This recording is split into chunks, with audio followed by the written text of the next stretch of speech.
आज एउटा सानो मुक्तक लिएर आएकी छु हजुरहरूको माझमा। सल्लाह सुझाव दिनुहोस् ल, हौसला पनि प्रदान गरिदिनुहुन्छ कि भन्ने विनम्र अनुरोध गर्दै म वाचन गर्न गइरहेकी छु। मुक्तक नम्बर 1।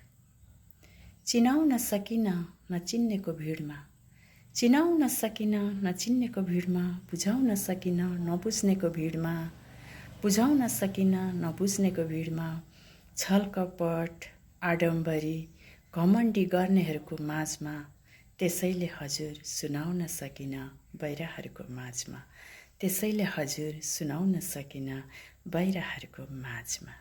धन्यवाद। अब दोस्रो मुक्तक छ। कुहु कुहु गर्दै कोइलीको विस्मय र आश्चर्यमय पखेटाहरू फैलाउन थाल्छ।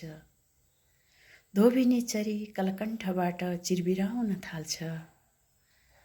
स्रष्टाले सृष्टिको सौन्दर्यको विचित्र रङ र आवाज देखाए झैँ मयूरले सप्तरङ्गी पङ्खहरू फैलाउँदै वसन्तमा नाच्न थाल्छ।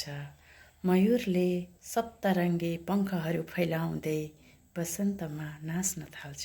धन्यवाद। अब तेस्रो लिएर आएकी छु। समुद्रको छाल झैँ अविरल छल्किरहोस्, समुद्रको छाल झैँ अविरल छल्किरहोस्, हिमालको हिउँ झैँ सधैँ टल्किरहोस्, मनै लोभ्याउने प्राकृतिक अनुपम सौन्दर्य मन्दिरको गजुर झैँ निरन्तर टल्किरहोस्, मन्दिरको गजुर झैँ निरन्तर टल्किरहोस्। धन्यवाद।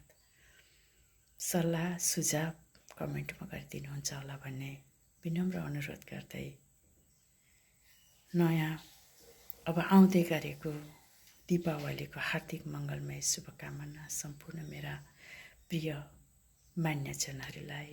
धन्यवाद।